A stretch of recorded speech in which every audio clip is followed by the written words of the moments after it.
Season 4, Episode 4 of Strange Brow Radio. My name's Tobe Johnson, and it's good to have you back.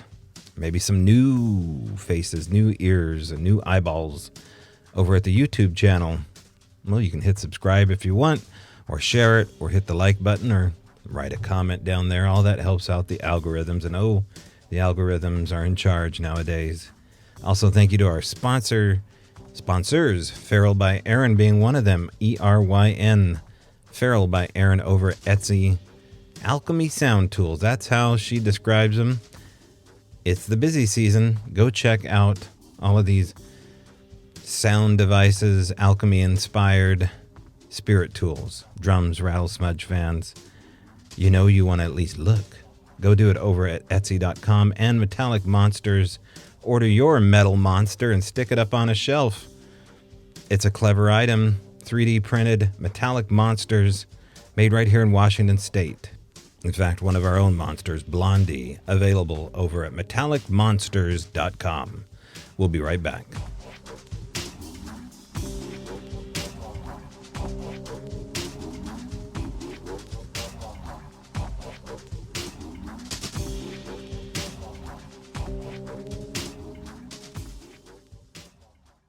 Do you like hoodies? And I love a good hoodie. Just like a black-eyed kid, I wear a black hoodie almost all the time. Black on black crime over here.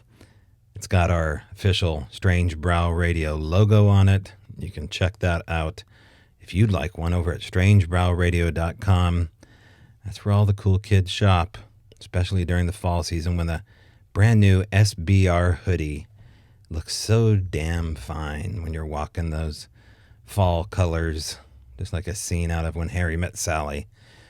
Yes, a classic movie. Check it out over at strangebrowradio.com, and there you'll find not only this luxurious official SBR hoodie with our logo attached, you'll find other gear, socks, stickers, boy, you name it, t-shirts. We got a couple different variety of t-shirts for that matter. So check it out, strangebrowradio.com. Just click away to the merchandise tab and have yourself a fantastic fall season.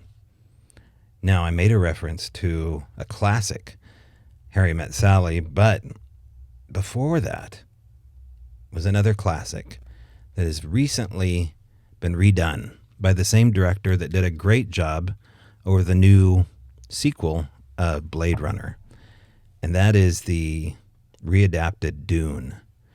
The House of Atreides is rising once again, and you can check that out. Coming out, I believe, on the 21st of October. It hits the theaters. Yes, you can actually go to a movie again. Share popcorn. Go for it. Check out this new Dune. Now, what's interesting about this is that they're drawing comparisons from Dune to our current state of affairs here. I was reading over a Wall Street Journal article, and it says how Dune sort of explains today's economy. Interesting comparison there. And I think they're probably talking about the spice mining as it relates to the economy. I don't think they're getting into the sociological aspects or the pandemic aspects of it all. But people drawing comparisons of Dune to our economic situation here. I know that there definitely is a baron involved in the story of Dune. I'm sure that we could talk about the pharmaceutical barons and the oil barons of Earth. I don't think they ever made mention of Earth, though, in the story of Dune. I don't know. Get in touch with me over here at strangebrowradio.com or strangebrowradio@gmail.com and let me know if they did mention planet Earth. Also in the news coming up here, see how I've weaseled in a news segment here without you even knowing what's going to happen, is the ever-present news of William Shatner going into space.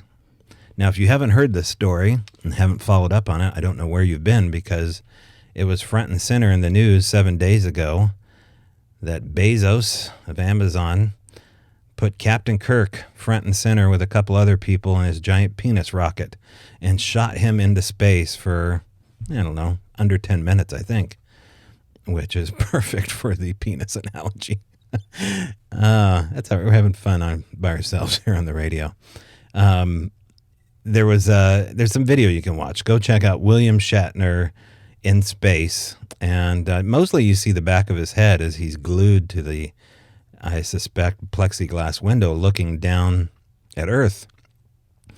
But just like Spock, he's living long and prospering here at the ripe old age of 90.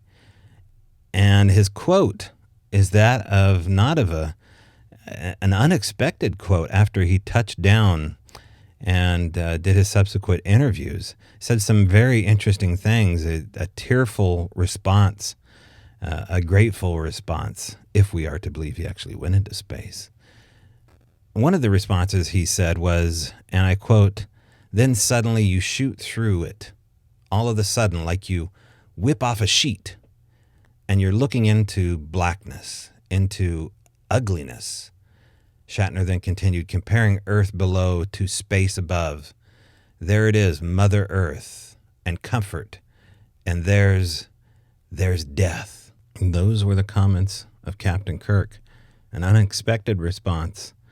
And maybe that is connected to his age. Like I said, 90 years old. And I mean, with the sensibilities of T.J. Hooker years, I couldn't tell the difference between that of a 45-year-old man as far as cogence, as far as eye contact, the way he looks. I mean, obviously he can afford the best, but man, it is quite amazing. And I don't know, maybe I'm conspiracy ridden, but suspiciously youthful.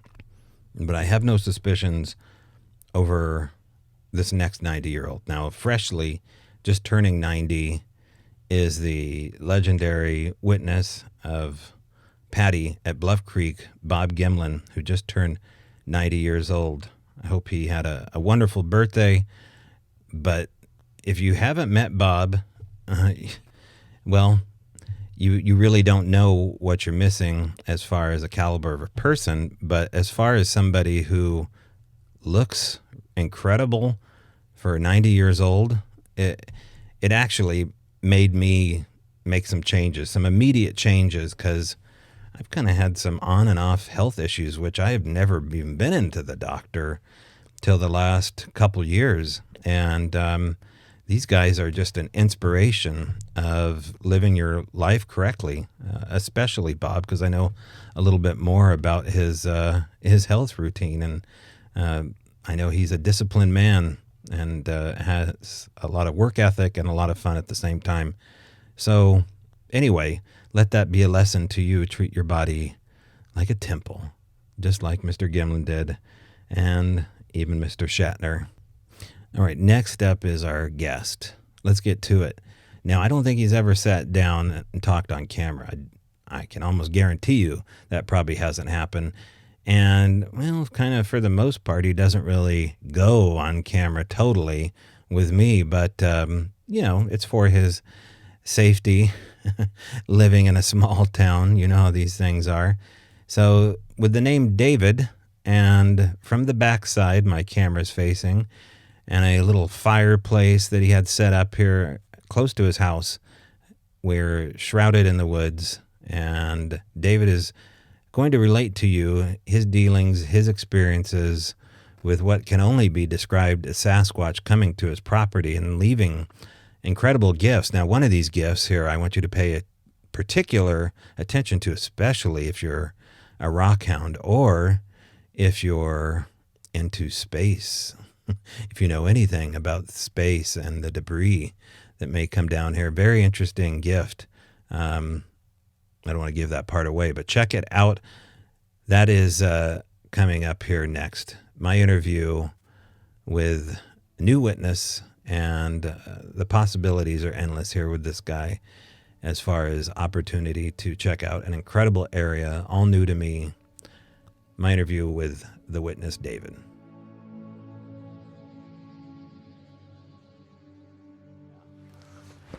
All right, so my guest today is, well, we're going by a pseudonym, and what name do we want to go with? We don't want to go by your real name. Do we just want to call you David? All right. Okay, we'll just go by David. And this is David's beautiful sanctuary. Thanks for inviting me out here, David. Oh, you bet. You just had some wonderful dinner laid out for me with your lovely wife, and so I'm full.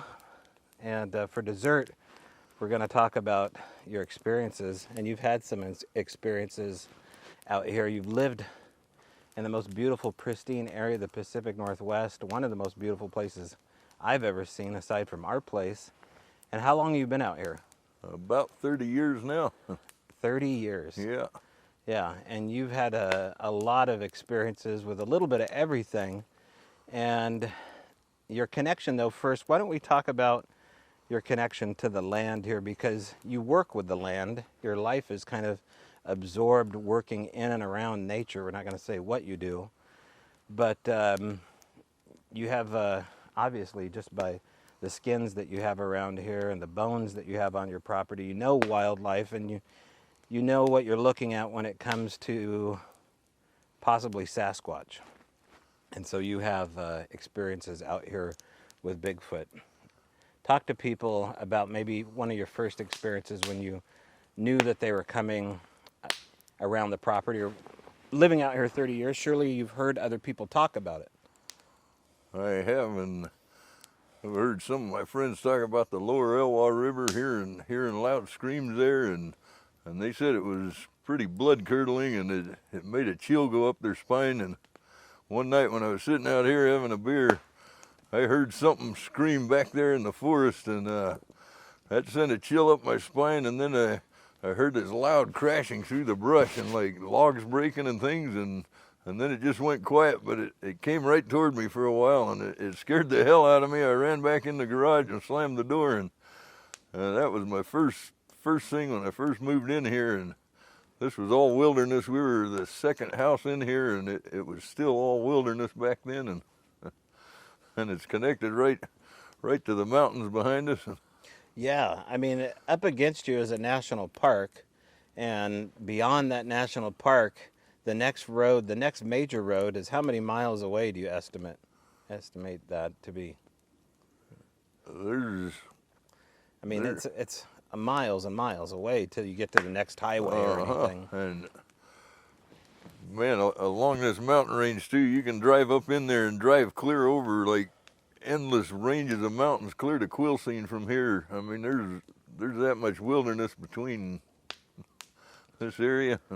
And it's snowed in quite a bit during winter. I mean, we're coming up here shortly, and what do you think, the next 30 days, where a lot of the access roads are going to be closed? And even this neighborhood, we've, like on 3 different occasions, been stuck in here for 3 weeks behind 5 feet of snow, and it takes that long because when it dumps that heavy, you can't get a plow or anything up here or anybody to help you. Really? Yeah. You have to have one of your own ready to go. In fact, I broke my neck in that 97 storm up here, and it was too deep for an ambulance to get here, so I had to walk down to 101 holding my head up, and the snow was up to my waist. Wow. It was pretty crazy. So to live up here, you have to be almost a survivalist. A little bit, yeah. You got to store food up, and yeah, I got like a 4-year supply of wheat and beans, but it's not very good eating but you're glad you have it when you're stuck in here for a week or two. You have a 4-year supply of wheat and beans? That's incredible, and enough to keep you warm here for several years. Yeah, we got a wood burning stoves inside and all that, and at one time I had solar panels hooked up and a big storage tank of propane and propane hot water, and it didn't matter when the power went out, we stayed warm and still showered in hot water. So knowing that you're a survivalist, you have a different kind of survivalist all around you here. I mean, the subculture, the idea of Bigfoot in the Pacific Northwest is almost a gimmick at this point. People are putting on hoodies. You go buy a can of pop. They have, pretty much everything is named after Bigfoot. But you say that the phenomenon is real. Why do you say that? Just because I've worked at an animal preserve before, and I've smelled a lot of animals, and there's something around here that smells different than anything I've smelled, and then I've had a couple of times when I was about a mile away from what I think was a Bigfoot walking across. I saw two of them walk across the meadow once, and then I photographed one out by Saltwater Creek out there, I think. So Okay, so this is the photograph. We're skipping ahead here really quick, but I've seen this photograph only a couple different times. I think I still have it on my computer. But talk to me about that moment, and then we'll show people the photograph. Where were you, and how did that photograph come to be, and what did you see with your own eyes? I'm not exactly sure where I was, but I was out past Saltwater Creek where the highway and the ocean meet right there, and I was about a mile away from what I spotted, and it was getting dark, so I took a photograph. I tried to videotape, but it was too dark. The video doesn't do the same thing as the camera, but I got one good photo, and then I went and jumped in my truck and raced down there about a mile and went into the beach to see if I could get a closer photo, because it looked like something furry standing out there with my own eyes, and I got the best picture of it I could with my camera when it was getting dark, but I thought I was going to get some closer pictures, and I was really excited when I got down there. Everything was gone. Totally gone, and no cars parked down there? No cars. And yeah. What was it like for a person to try to get down there? Was it even possible for somebody to be in there, like a skin diver or a clam, someone digging for clams or something? It could have been, but there again, they would have needed a kayak or a vehicle or something. Yeah. But and that's not what the picture shows. It doesn't show a kayak at all. And It just shows this black figure standing in the tide up to where, roughly their knees or thighs? And there was a second figure, but it was behind the branches from where I took the picture. And so I saw two of them with my own eyes down there, and when I got down there, there wasn't anything. I couldn't see any tracks on the beach or in the sand or nothing. So no boot prints of anybody walking up on the tide. Huh? Was it a sandy beach or was it a rocky beach? It was a rocky. It was. Okay. Yeah. Wait. Oh no. That's all right. We got a little bit of landscaping going on here. That's part of. We got new homeowners, don't we? Yeah. Yeah. So they got every right to decorate when they need to. Okay. So you have that moment there. You go so far as to actually walk down to where you saw them. Don't see any tracks.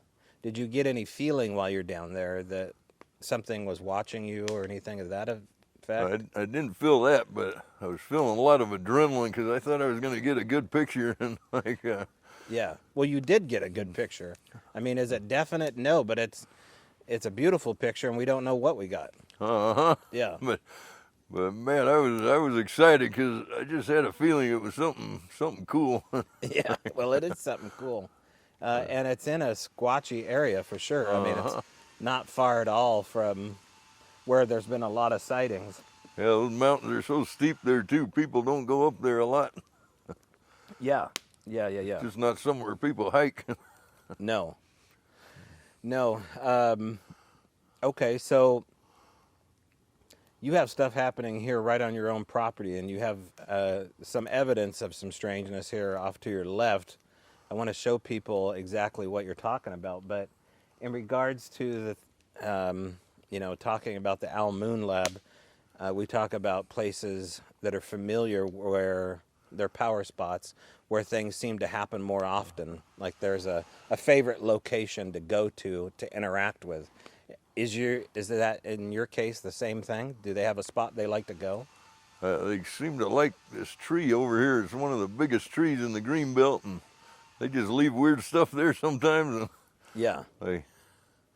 One year I found a whole elk head there, and it still had skin on it and stuff, and it had the antlers and everything on it, and that was the same. Like the night before, there were some big foot tracks across my compost pile. I put a lot of grass in one spot in my yard, and then I bring home all kinds of clippings from all different trees and stuff, and there were big foot tracks right through that rotten grass that were about 17 inches, or they were huge. It caved in a little bit, the grass, but you could see the imprint on the bottom was pretty big. And did you photograph them?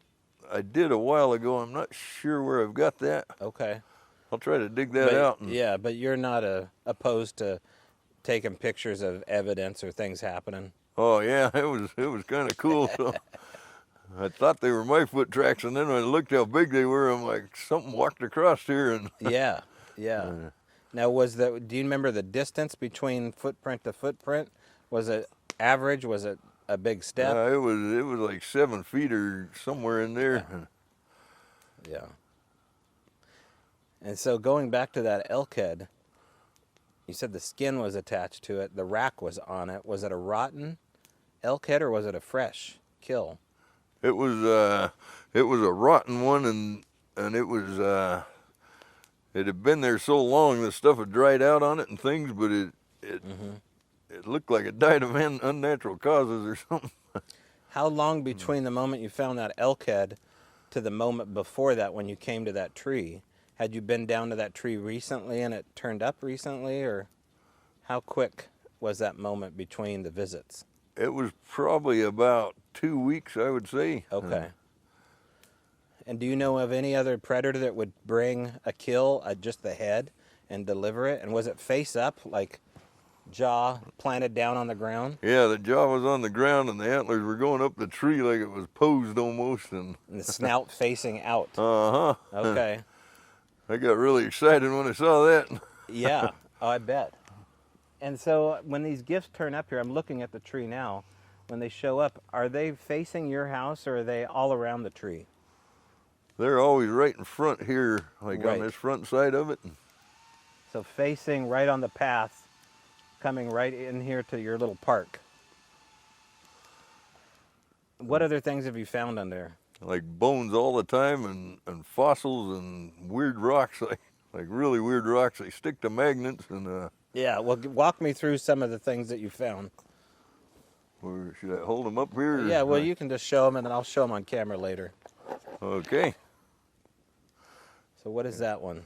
That one, it's some kind of clay rock with a crystal in the middle, and it's got a perfectly square.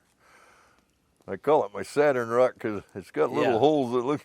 It just looks like an image of Saturn for some reason, and it's weird that it has that like that Saturnian square on it. Like, And we should mention that the beaches around here are filled with those sandstone cannonballs, we call them. They're perfectly spherical. They look like cannonballs, and they roll up and down the sandy shore.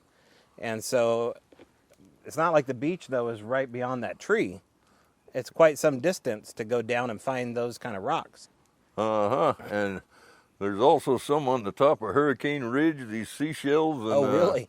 They're on the top of all these ridges around here, and a park ranger was telling me all of this was underwater and got pushed up at one time, but they're quite a ways away from here. I don't find them around the yard except in front of that tree, and it's really weird. Yeah, and these are free of debris. Like there's no moss, there's no dirt on them. Is that the case, or does it look like they have been uncovered from the earth? Some of them had moss. I cleaned them all up. I don't know if I gotcha. should have, Okay. but What else do you have there? I got a clamshell that it looks like it died closed, and So is that a fossil? it is. Okay, so a lot of fossils, all upon the cedar tree, facing this way. There was a pine cone on top of this one, and I found these two rocks stacked on top of each other. Now, what is that one there?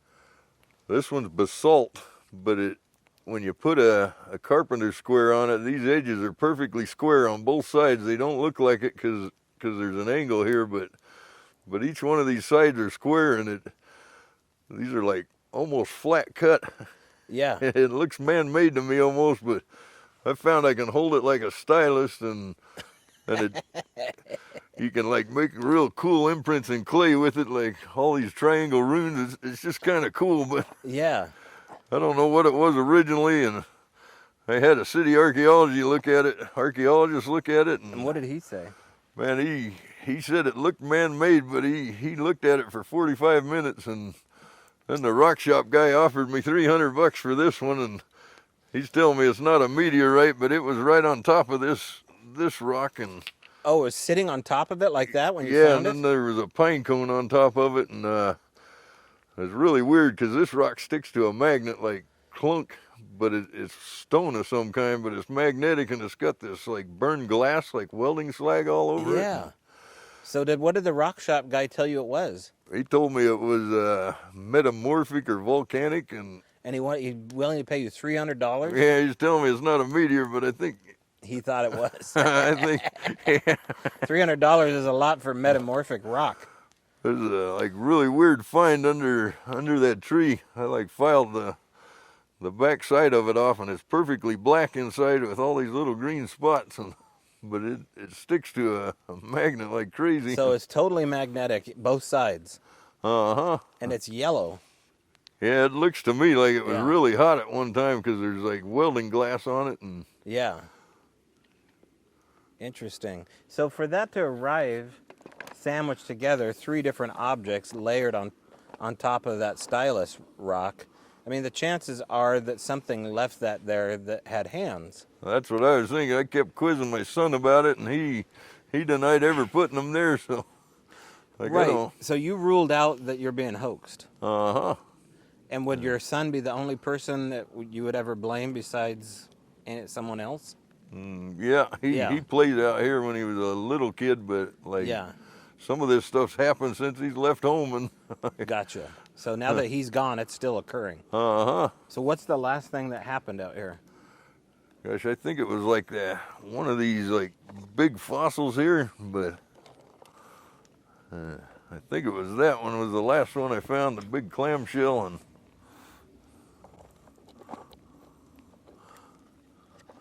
and those elk horns, that was fairly recent, like not too long ago, and Did you keep those? I sold them for $200. That's terrible, ain't it? Oh, wow. How big were they for 200? They were big, like like a Roosevelt?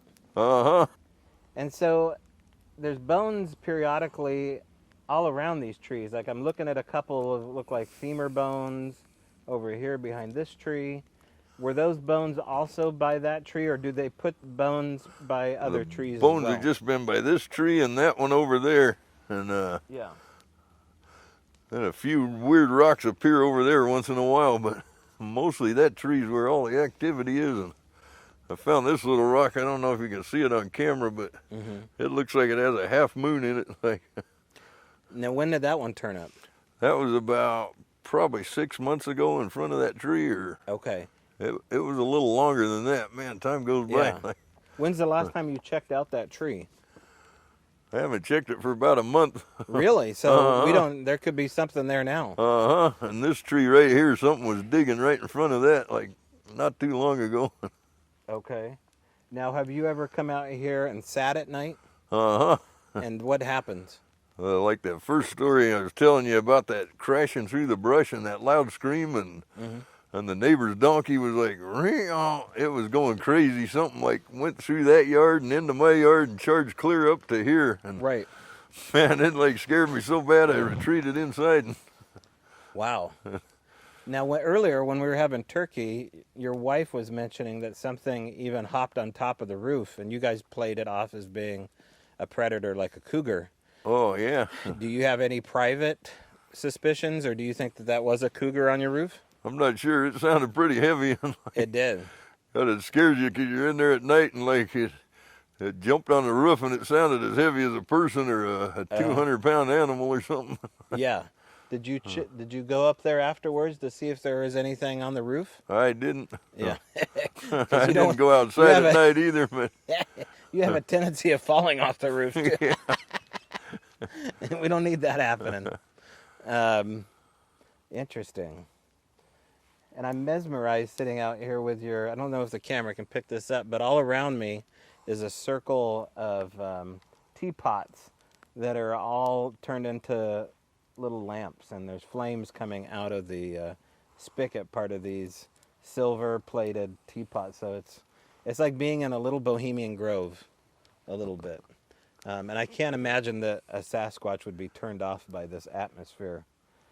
So what have you seen with your own eyes here that defies explanation? well, just that beach day when I took that photo, and then the black figures that were walking upright across the grassy meadows about a mile below me, that, man, people say I saw a bear, but I've never seen a bear walking like that across they always run on two legs, and sometimes they walk upright, but they always go back down, and these things just cross the entire, like, probably a half mile of green meadow mountain, and then they went over the ridge, and that was the last I saw of them. Were they going in a group? Two of them, one was about 10 feet behind the other one. So they're moving one in front of the other. Uh-huh. Okay. And could you estimate size? I couldn't from there. It's, Yeah. man, that is like straight down on that meadow, and Yeah. it's so steep you could hardly like keep your footing on there, but Right. And even going up to the national park like I did today, there's meadows up there. There's beautiful, it almost reminds me of the Blue Mountains. There's these lush grass hills. And Yeah. then you see these granite crags with snow on top of them, and then these beautiful lush hills. It's quite the contrast. Yeah. If it Yeah, looks it- like Ireland, then it looks like the Himalayas all at once. Yeah. then there's these gnarly forests in between. Gnarly. Yeah. Nothing but ridges and valleys. I mean, it's just, you're on either the edge of a knife or you're down in the craw of a valley. So, Those trees are cool around there too. They grow in families, like all their roots are connected, and so they grow in these circles, and you can go inside them, and they're like natural shelters and stuff, and yeah. they grow in all the steep places. And Yeah. And there was a community. I can't imagine what kind of stories I would get out of that, but I was shocked that as I went past the Rangers gates, immediately to the right was a housing development on a lake after I went through the yeah. gate. And so I can't imagine what that cost to live there beyond I mean, you're in a national park on a lake. yeah, Incredible real estate. But I had no idea that was up there. Interesting. So the last time that you went over there was about a month ago. Of course, I'm really curious to take a look at that. Why don't we, let's go take a peek here real quick. And so is this the usual way you walk into it? oh yeah. Now, where did this come from, this hole? This got dug since I didn't see it the last time I was out here, but it's all covered with limbs, so it's been there a couple of months. Okay. I'm going to follow you in. And I'm going to keep your back to me here Okay. so we can look at what you're looking at. There's always fresh sawdust along here too for some reason. And the gifts are usually on top of the soil. Yeah, just sitting right on top. So, do you ever go a month without a gift? Oh yeah, sometimes. And man, it seems like they come like seasonally, like certain times of the year. Gotcha. Yeah, I feel the same way. A lot of springtime like activity, and Okay. it's almost like they're somewhere else during the rest of the year. And where do you think that somewhere else is? Like way up in those mountains, man, it's so rugged up there. Yeah. It's very rugged. And you never find anything on the backside of this. No, never have. And so if we walk around here, we shouldn't see anything.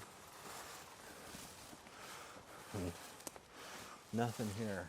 But if you wanted to stay dry and hang out and watch David's house, there really is almost no better spot than sitting right by the cedar tree to do that. So David, this is roughly how you found all these here, just based on memory. Maybe just a little bit. Remember, this one was half submerged right there. Down deep in the... Yeah, and in they the- were, Like it'd been pushed down in there? Okay. they were whole when I found them, but I dropped that big one on the garage floor, and then I found out there was seashells inside of them.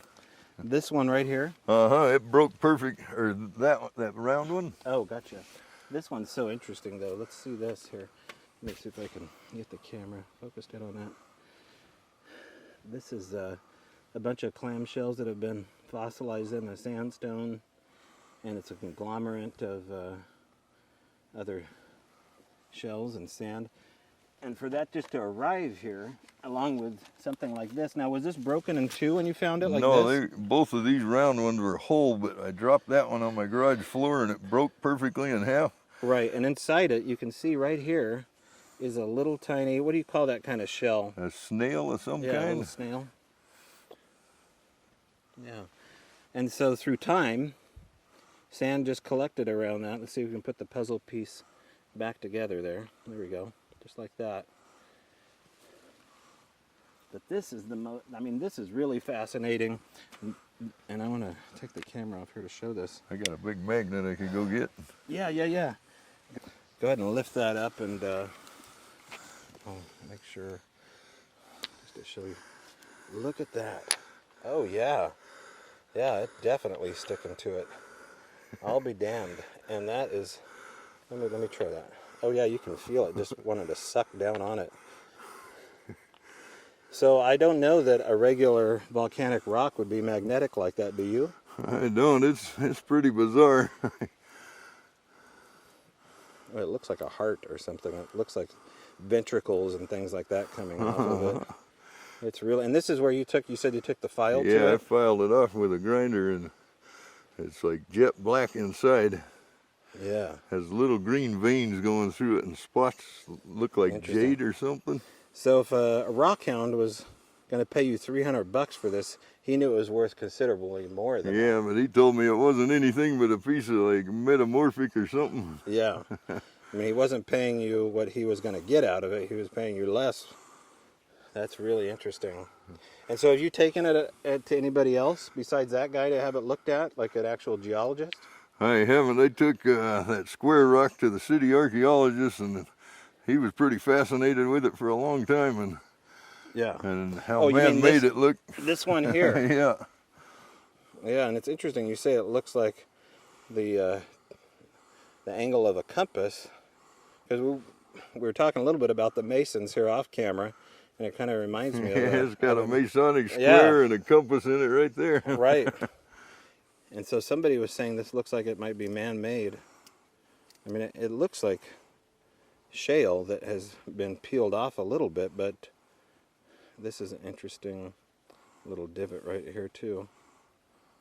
And it has a darker, did you put it in a fire at all? That tip I've down been there? sticking it in clay because I've been making this cumaic form artwork with it, because Okay. these little points on the rock will duplicate, like, you can like duplicate that stuff, like, it's just kind of a fun little art stylist for me. Yeah. So I can hold it like, just like a pencil and, Sure. and work it in the clay, but Yeah. that's what darkened that. But Now, do you ever leave anything out here for them? I put a whole bunch of birdhouses out here when I first moved in, and some of them disappeared, and we didn't have any neighbors back then. Wait, the whole birdhouses And disappeared? yeah, and some of them were like 9 feet tall and stuff. And Well, now that's a big detail. 9-foot tall birdhouses were set here and they vanished. yeah, and they had like a round on the bottom of them to stabilize them so the wind wouldn't blow them over and Right. stuff. And so whatever picked those up and carried them off were like carrying 200 pounds. And Right. I mean, and there's an old country road here, but this was before this house was here. uh-huh. Is that right? Yeah, and these green belts go for miles. And you've looked all around your property here to see if they've been stashed anywhere? Yeah, they're not anywhere. There used to be about 20 or 30 of them out here. They're all gone now. Can we peek around your other cedar trees here? How Oh, far does yeah. your property go?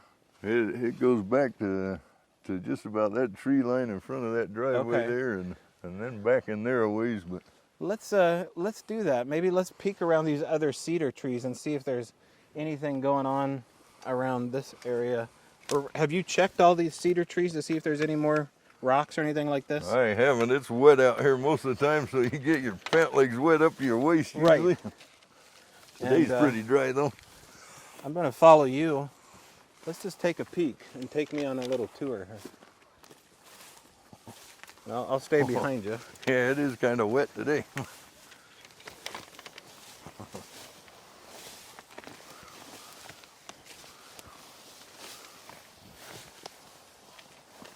Do you ever see anything over in this direction at all?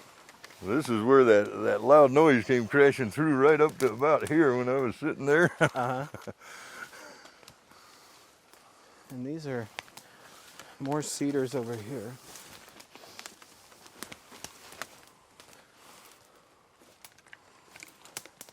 Is there a wetlands nearby? There's a big pond over there just across the road. Okay. And how far back does it go? It goes back into those trees, the Okay. second row of trees back there. Yeah. We Can we take a walk? Let's go Okay. take a look. Now, here's a stone back here, but that's kind of wedged in the earth, I guess. Do you get vibes at all, Dave, when you're out here? Do you know what I mean by Oh that? yeah, Do you get I vibes? feel like somebody's watching me sometimes, and Yeah. especially that night when that thing came charging through there, I could hear it harassing the donkey over there for a while, Right. and then it sounded like it busted right through the fence over there, really loud crashing, and I thought it was a donkey at first, but then after it ran right up where I was sitting, Yeah. I heard the donkey back there braying again, so I'm like, oh shit, that ain't the donkey. Now tell me what that is back here, David. Look down at the end of the trail. Is that another chair sitting down there? I think so. Would your, Wow. let's walk down there. Would your kid be sitting back in here? I don't think so. That's bizarre. I've been missing that chair for a while from the side of my garage up there. Oh, really? So you have furniture that goes missing? I think the brush is all knocked down around it like somebody's been sitting in it. Hey, all that's knocked down. Yeah. That's really weird. So would your kid at all be sitting back here? No, he's been gone for 6 months. Like And this went missing when? it's been missing longer than that, but Okay. that's pretty weird. All them branches are broke off. And That's it's, pretty you fresh. can see it's been here for a while because the grass is growing around the top of it. Uh-huh. So it's been there for at least a summer. And the limbs are all pushed back this way, so it looks like something came in this way. Yeah, and these are still green, so that was recent. Right. See if we can look for a hair or anything attached to this. Let's see anything here. There's cobwebs around it, so those could have been there before, though. You can see how deep it goes down into the mud. So it was when it was placed down in there, it was placed with force because this is really hard ground right here. Now this is a little trail here. Can we take that? Oh yeah. I'll follow you. What about any orchard trees around here? Oh yeah. These apple trees here, that's Oh, you what the got- deer are hanging out waiting for them to fall. And I gave you apples. You probably are sick of apples. And have those ever been picked clean? Yeah, like they get up high somehow that, I don't know. Those deer only reach up about 7 feet, but Are they ever missing from the top? like later in the year. Yeah. You ever hear the sound of rock clacking? Uh-huh. You've heard that here on the Yeah. property? Then there's something that knocks on the trees too, like out here. And Oh, really? I've heard a lot of woodpeckers. This one's like got a slower knocking. Okay. And it does it, and you'll hear one took took took. Then you'll hear one like a half a mile away, and they seem like they're like, Communicating? yeah, like Okay. there's always like sound and reporting. Right. All right, lead me back to the fire there. I want to head back that way.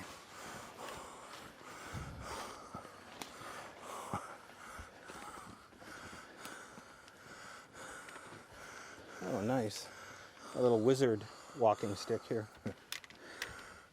And then this is the most important relic that we have. This is the beer garden. And oh, I got to get these on camera. These are the genie lamps next to are these shoulders? Clavicle. Clavicle area. And see what I mean? Like the Bohemian Grove vibes here. We got the little cabin here. So I was showing David here how we were breaking out the compass periodically. And go ahead and hold the phone flat in your hand. Just hold it flat like that. There you go. And so it's pretty much due north, right in front of his gifting tree, which is right there where we shot earlier. And I don't know if that means anything, but it's the second time where we've broken out the compass on something like well, I wouldn't call that a structure, obviously, but it's a gifting area or an area of interest, and pretty close to zero. And Let's see if it wavers as we walk by.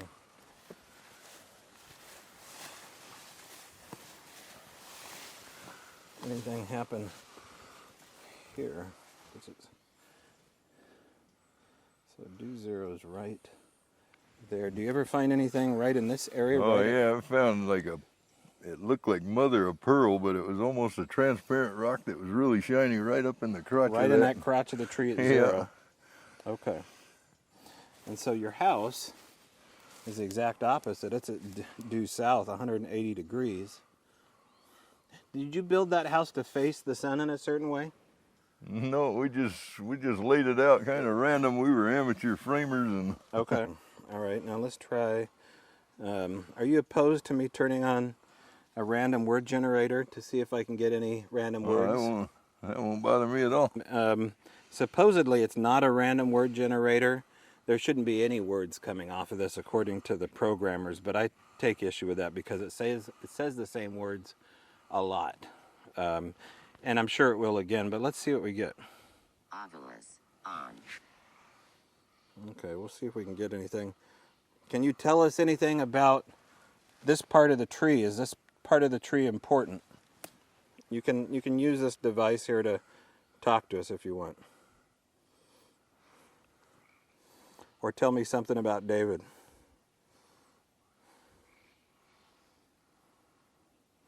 Do you need to be grounded on something?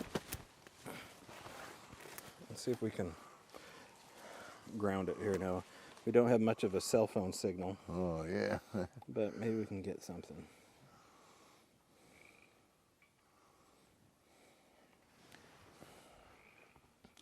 Sometimes it takes a while for it to spit out a word. But it has said Ron's name when I'm out in the woods with Ron. Wow. I've walked into a bar and it said the name of a guy at the bar, and it was the only guy in the bar. And I didn't know the guy's name. So we'll just let this run there. Sometimes when you're not paying attention to this stuff, it has a way of doing it. In fact, what we'll do is we'll just go ahead and let this run. And I'm going to set this right by the tree. And then I'll just set this like that.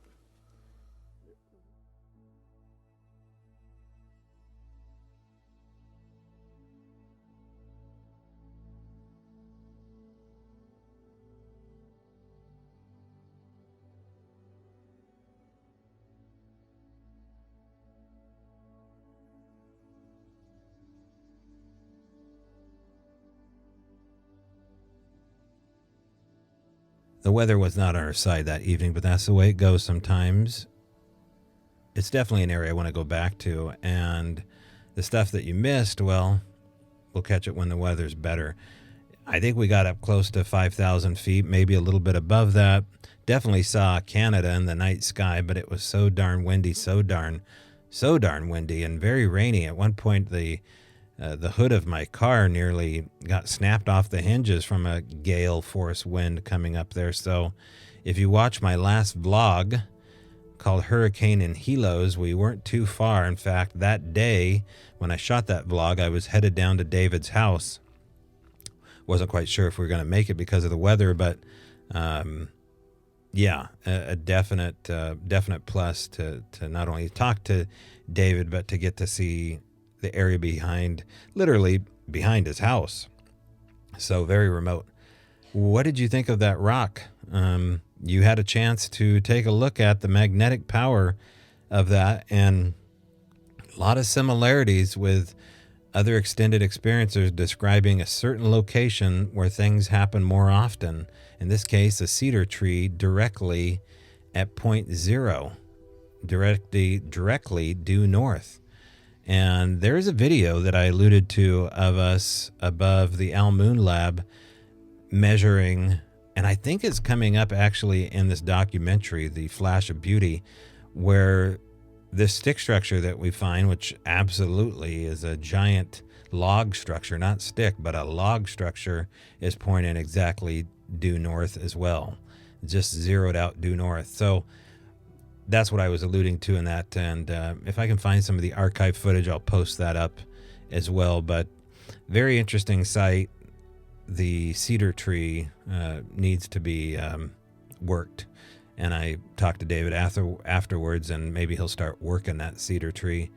Also coming up on Halloween, I think opening up at 9 in the morning, 10 in the morning, in Forks, Washington, is the only, as far as I know of, the only Sasquatch gift store / museum in the home of vampires and werewolves in Forks, Washington, the last town before you hit the ocean, 80 North Forks Avenue, Forks, Washington, 98331. Type in Sasquatch the Legend in Google Maps. It'll bring you right there. It'll take you to the website. I'm looking at it right now. So your chance to see Biggie, the Sasquatch I built and now on display, all 8.5 feet of him at SasquatchTheLegend.com. Hope you come out there. I believe that's a Sunday, Halloween night.